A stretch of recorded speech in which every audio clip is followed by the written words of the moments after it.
Lieutenant Governor Matt Pinnell, thank you so much for joining In Depth with Deon. Yeah, of course, man. Thanks for having me. Look, I'm excited to get into it. We first spoke, I want to say back in 2022. Okay. You were working on the Black Towns Initiative, and you were working with Tallahassee Yes. on their commission, their advisory commission to repair and rebuild. Yeah. I was really grateful for you taking my call and really for the work that your office has been doing to promote Black towns and the tourism of these communities that are often overlooked. Yeah. Well, when I ran for lieutenant governor, it was a big reason I ran was because of this tourism portfolio that the lieutenant governor here in Oklahoma has. You're chairman of the tourism commission, and so I kind of told my team. I said, "Listen, folks, if I have some authority over this, we're going to promote what we should be promoting in Oklahoma. We're so unique. We're such an amazing, unique, and diverse tourism state. There's far too many people that don't know it." And certainly, that's why we're here today to talk a little bit about it. But our historic Black towns, the African American storylines that need to be told. It's not just Black Wall Street, but certainly that's a big reason why we are such a pilgrimage for a lot of African Americans around the world. Mm-hmm. And we need to be doing a much better job of telling that story. So the Civil Rights Trail in Oklahoma is one of the ways that we're going to be able to help do that. And for people who still don't know it, explain what the Civil Rights Trail is. Yeah, so a few years ago, I've been lieutenant governor about 7 years, and we've created a whole lot of different trails. A fishing trail, a golf trail, and this Oklahoma Civil Rights Trail. I give Senator Matthews a ton of credit. Senator Matthews was really the driving force at our state capitol. He partnered with Senator Coleman in the Ponca City area to where the Civil Rights Trail, yes, is highlighting a lot of all of our Oklahoma original Black towns and, civil rights, tourism spots that you can go to, Clara Looper, Black Wall Street, everything in between. But we really wanted to add the Native America civil rights story as well, which there's obviously a very big civil rights story around Native Americans in Oklahoma too. Absolutely. It was right timing because a lot of this was kind of birthed out of the 100-year anniversary of the race massacre here in Tulsa. Mm-hmm. So there was a lot of conversations around launching a civil rights trail around that. But we got it done. We got it done before Senator Matthews termed out. And now it's how do we build it? How do we build it bigger? How do we have, roadside, just signage so that people stop? How do we get tour buses? How do we get on their agendas moving forward? Those are the things that I'm really excited about. And just to pay respect to these communities, I want to list them. Yeah. It starts in Ponca City. Yep. At the museum there. Mm-hmm. And it goes on to Fairfax, where it was the site of the Osage murders. That's right. Osage Reign of Terror. Yeah. Look that up. It is quite the story. Obviously, the Killers of the Flower Moon told a little of that story. Absolutely. And, it goes on to Boley. One of the largest remaining all-Black towns, where the first marker was actually placed, I want to say last fall. That is right. We have put up some markers. That is correct. I'm glad you mentioned it. Yeah, no, Boley was the first to go up.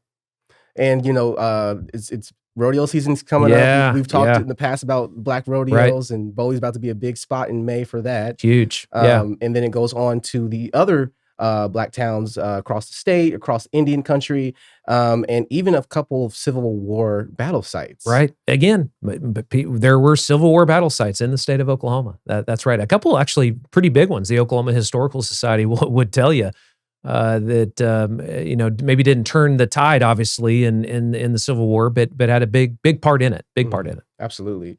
And some people may be surprised to see us sitting together. I'm a progressive independent. Yeah. Would you consider yourself a conservative Republican? Yeah.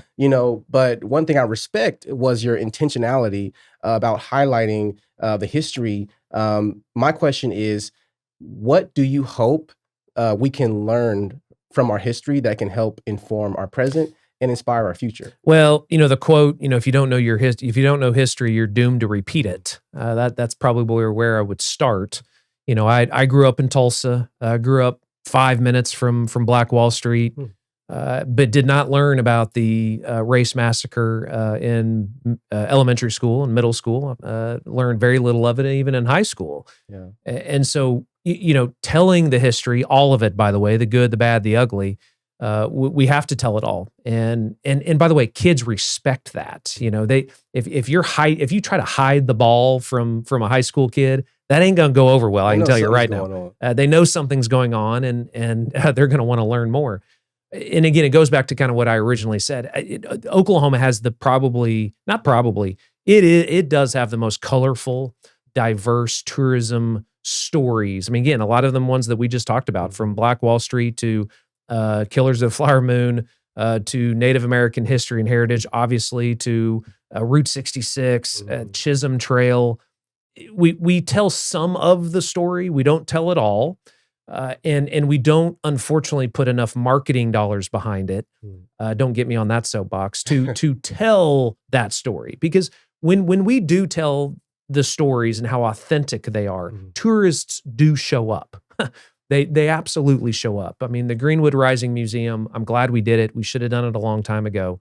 But just downtown Tulsa, when you can go to the Bob Dylan Archives, to Woody Guthrie Center, to Greenwood Rising, all within a few blocks from each other, right off. And it's, by the way, it's off the most famous road in the world, Route 66.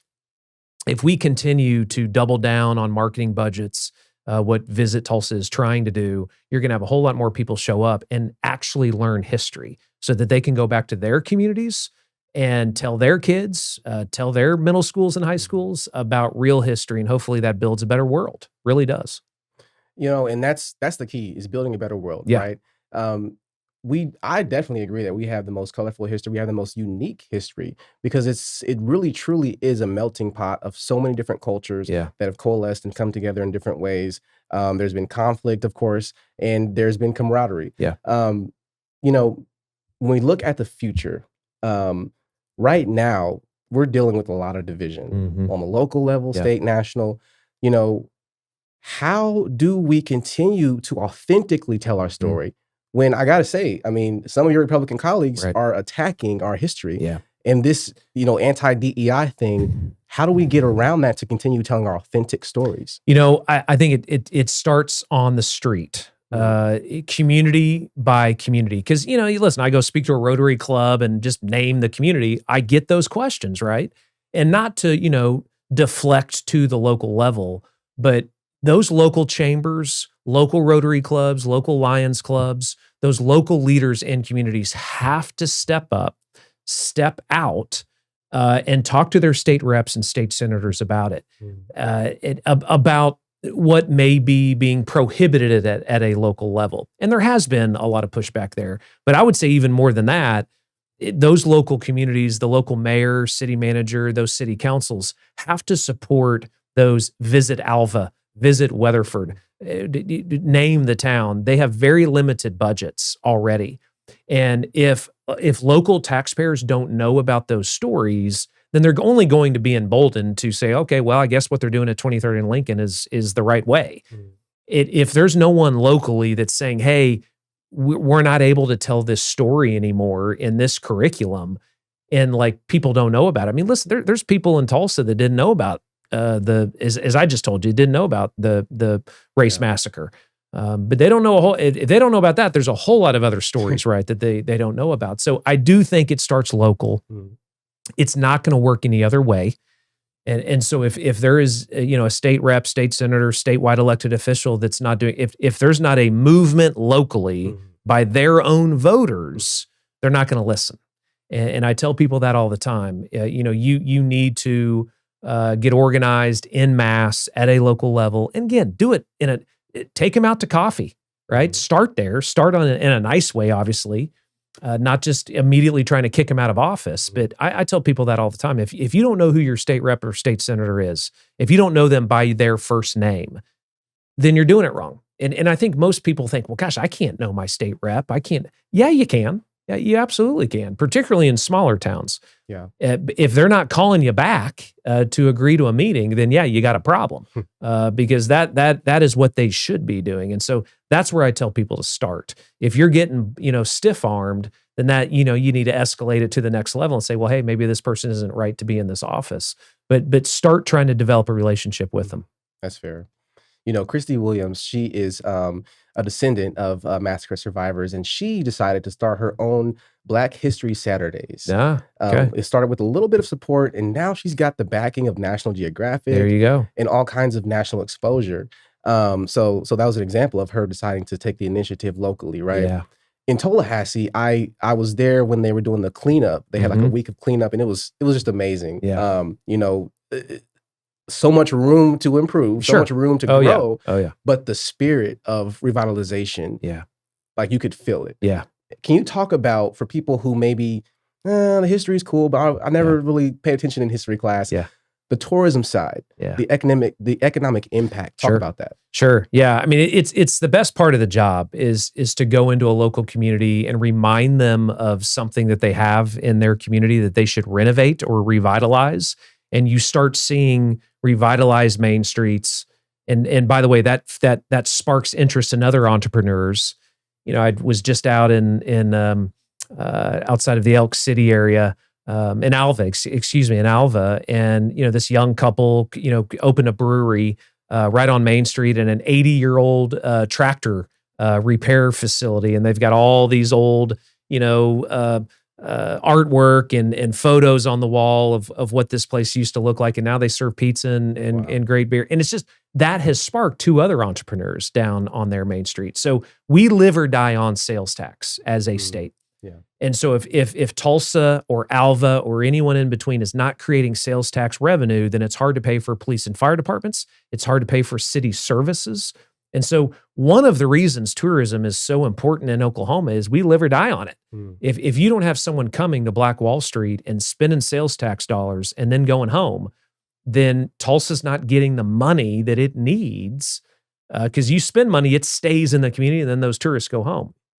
That money is so vital for Tulsa or any other town to survive and advance.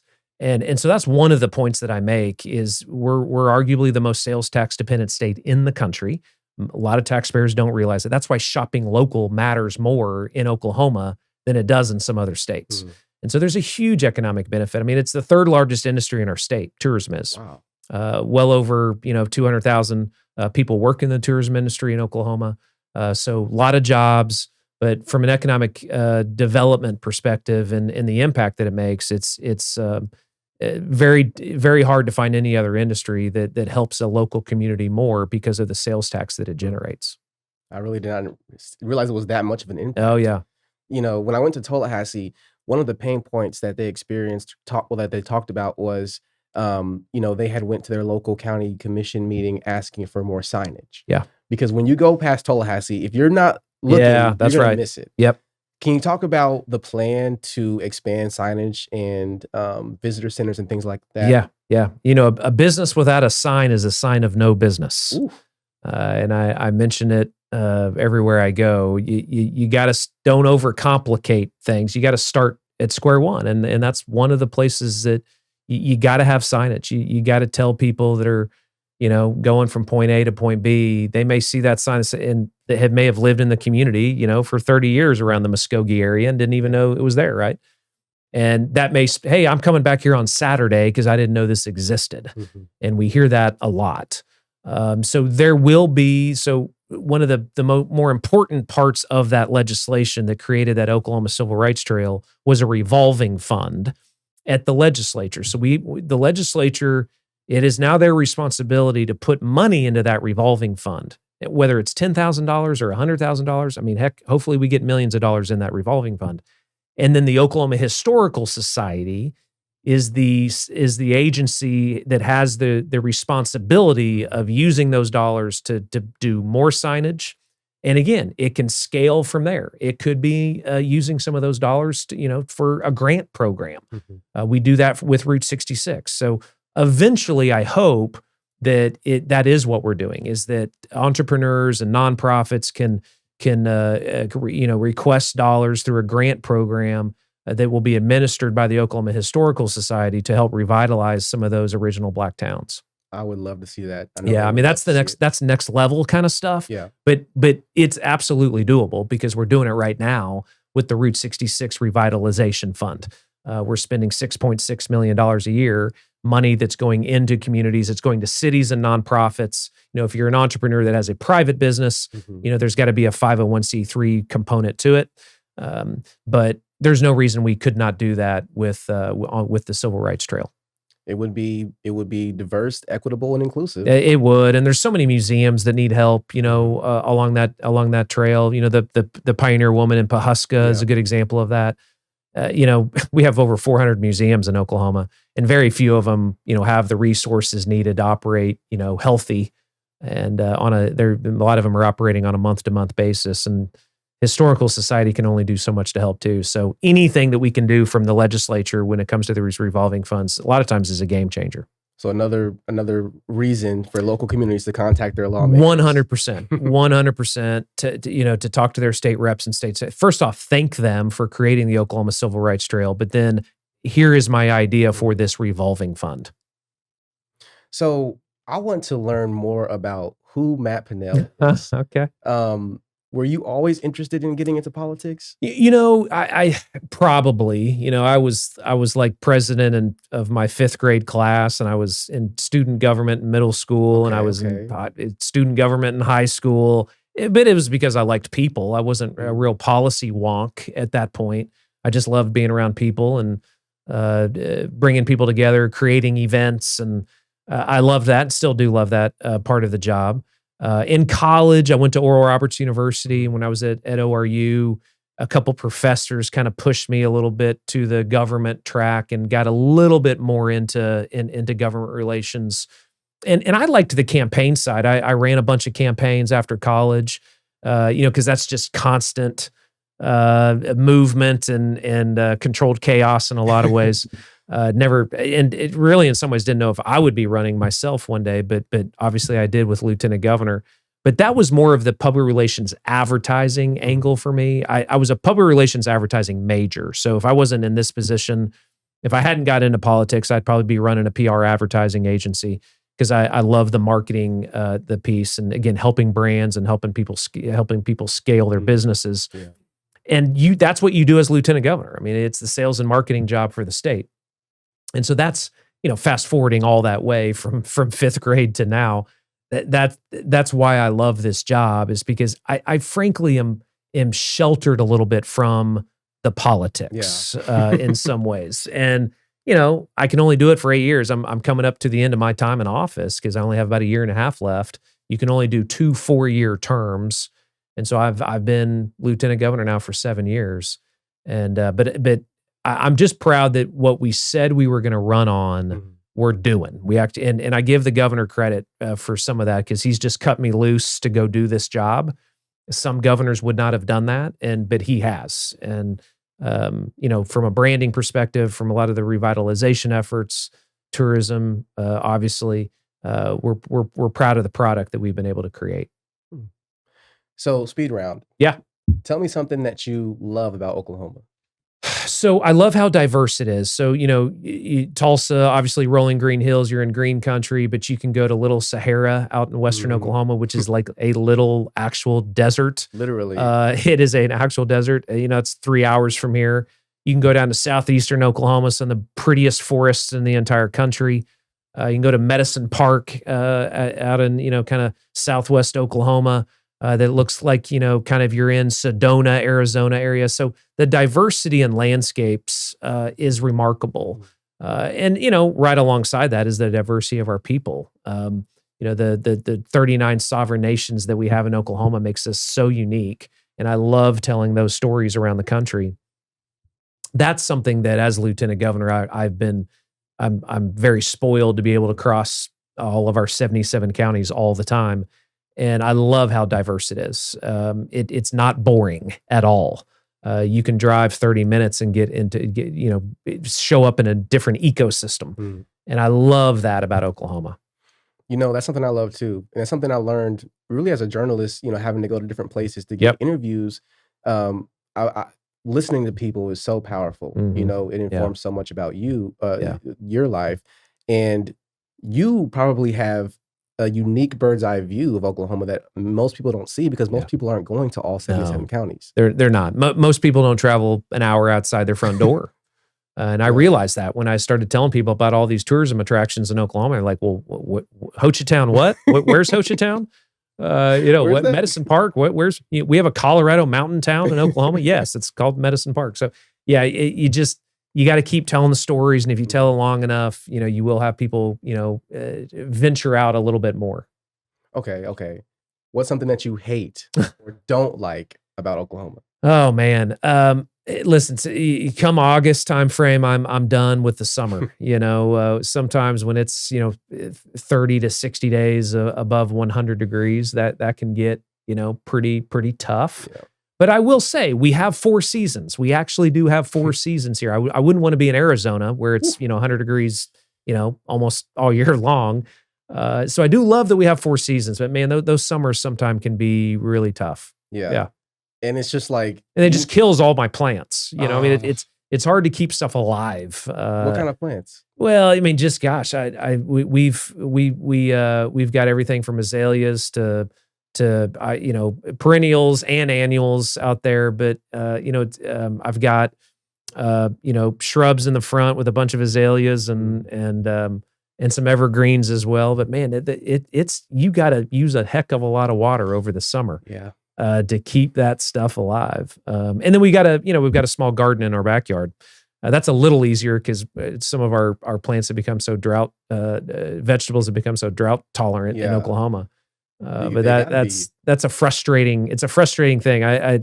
God bless those farmers in Oklahoma that are doing it full time. Yeah. It's got to be tough. Yeah, I used to work at a environmental nonprofit where we would plant school gardens. Yeah. Oh yeah. And I learned to love it. Oh yeah, I do too. Yeah, and we need to really be leaning into that, particularly with how much things cost these days. Right. I think everybody should have a backyard or front yard garden. We should bring those victory gardens back. We should. We should. So, if you were governor, what's the first thing you would do? So I've been able to see it work. Going back to, again, these revolving funds and investing in communities. And listen, no one comes to the state capitol and asks state reps and state senators for less money. Everybody wants more money for healthcare, roads and bridges, education. And listen, those are very, very important. But what I have certainly seen is when we have a grant program for main streets across the state, and mostly these are rural areas. Not only, again, if I gave $100,000 to Wellston, Oklahoma for something, what is magical to see is other entrepreneurs step up and say, hey, I'm going to do something too. And again, there's this domino effect. And I think, again, that is America, are these small towns. The original black towns included, by the way, all these towns you'll see along the Civil Rights Trail in Oklahoma, that's America. And Tulsa and Oklahoma City are going to get theirs. They got sales tax coming out of their ears. Oklahoma City is the 20th largest city in America today, for goodness sakes. Yeah. So good for them. I'm glad they're economic engines for us. But I would lean in more. I would get more aggressive as governor, creating a couple strategic revolving funds to help revitalize state parks, museums, and our main streets, historic main streets in Oklahoma, because you're going to make money off of that if people start coming back to those type of places. And a lot of other states do a better job of investing in that infrastructure. And that would be something that I would get much more aggressive on if I was governor for the day. Yeah. So do you or do you not plan to run for governor? I get asked every day. We don't know if we're going to. I need to make the decision probably within the next couple months. Frankly, I should have probably been in the race a year ago if I really wanted to do it.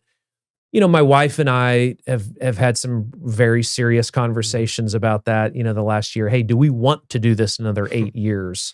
Again, as I said, I was doing politics before this position. So I've really been doing politics for about 20, 25 years. And in my mid 40s, we're raising kids, and our kids are getting more expensive by the day. And so we it may be a new season for us. But I haven't put that press release out. It's hard for me to kind of say, hey, we're not doing this. Hey, we've loved almost every second of it, of the last 8 years, but it just might be time to go do something else. I'll still be involved in everything that we've been talking about, but just may more from a volunteer perspective. Okay. There's just a number of other things that I'm excited about that I may like to pursue, other than, a full-time political career. So we'll see. But over the next 30, 60 days, we'll make a final call on that. Well, let me ask you this. What activity or what is it that makes you come alive? Yeah. And again, I'm thankful I'm able to say this. The sales, promoting the state of Oklahoma, selling the state of Oklahoma, inviting people to the state, showing them how great Oklahoma is. Was just talking to a room full of entrepreneurs that are looking to scale businesses in the Tulsa area, in the Oklahoma area. I love that part of the job. That's not a big part. When you're governor, it is more bureaucratic. It's hard to do some of those things. But I'm glad that I ran for lieutenant governor for very specific reasons, and we've been able to be in charge of them. I mean, we're completely renovating the Oklahoma Music Hall of Fame in Muskogee right now. That would not have happened if my office did not lead the effort on that to say, hey, listen, Oklahoma is an amazing musical heritage state, but we don't talk about it. And the Hall of Fame is not even, it was not worthy of the stars around the state. So we were able to cobble some state agencies together and renovate that. And over the next year, it will be renovated. I love physically seeing the change that we've been able to create in the state. That's what, kind of keeps me passionate about the job. Okay. I have maybe one more question, and then I really want to just open it up to you. Yeah. Looking forward, right? We talked a little bit about the division, things holding us back, the obstacles. Yeah. When you think of the phrase "the Oklahoma Standard," I know what it makes me think of. Yeah. What comes to mind for me? What comes to mind for you when you hear someone say the Oklahoma Standard? Well, and I just talked about it. I mean, for me, the Oklahoma Standard is helping your neighbor regardless of what color they are or what political party they are affiliated with. In Oklahoma, we should help everybody.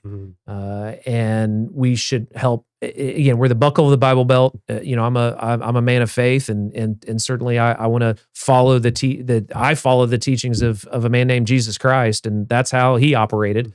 And I believe that's how we should operate as well. But that Oklahoma Standard was born.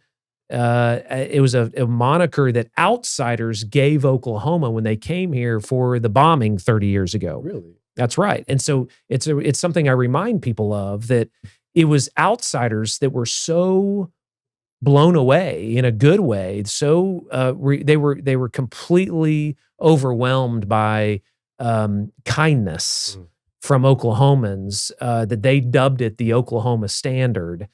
We had the Oklahoma Standard obviously before the terrible bombing, worst domestic terrorist attack still in U.S. history. But for outsiders to see, hey, Oklahoma is is a heck of a special state. I had no idea that you demonstrated taking care of your neighbor like this. That's what it means to me. So when I hear Oklahoma Standard, it goes back to those original stories that people told after the bombing, that they brought $1 with them and they left without the same dollar because they didn't have to pay for a single meal. They didn't have to pay for anything when they were here volunteering and helping with that cleanup. That's a story that Governor Frank Keating tells. So that it is a big part of who we are as a state. I honestly had no idea. Yeah. I honestly had no idea. Yeah. And I'll say, my family goes 6 generations back here. I'm a descendant of Cherokee freedmen. Yeah. And I've never experienced more love. Yeah. Than I have from people here in Oklahoma. I remember when I was a kid, I was walking to soccer practice, and some guy in a pickup truck, small town, Cache, Oklahoma. Oh yeah, sure. Is asking if I want to ride. Yeah. And I'm like, I'm thinking I'm about to be on a date ride. Yes. But he genuinely just saw someone in his community, wanted to give them a ride. That's right. And that's what you're not used to seeing up north or out west. No. They don't even look at you in the eye. No. I mean, I lived in DC for a few years, and it that does make us unique. It makes us special. It's why a lot of people are moving here right now. But you got to keep that. And the only way to keep that, I mean, again, it's a message to, again, younger generations. Listen, it's your state, man. I'm handing the baton off to others. And a lot of I'm handing it off to my kids, right? And so if you don't like something that's happening in the state, it's time for you. Again, you are never too young to get involved. I don't even care if you're in high school. You can be involved. You should be involved. You're not up to bat next. You're up to bat now.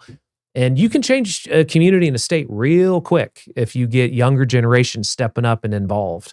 Very, very quick. Much quicker than you would ever think. And in Oklahoma, can do it a lot quicker than you could in Texas, right? We only have 4 million people in Oklahoma. I was going to say, right? Less of us. Can do it a whole lot quicker than Boston and a whole lot quicker than California and some of these other cities and states. So I guarantee if you take that step, you will affect change. What do you want your legacy to be? I hope the legacy, in my time as lieutenant governor, has been just one of the best ambassadors that the state has had. And it's great when I do hear that out on the road. Thank you for promoting Oklahoma, for being positive, for being honest about things that we do need to change as a state. But there are a lot of things that we could be bragging about while fixing problems at 23rd and Lincoln.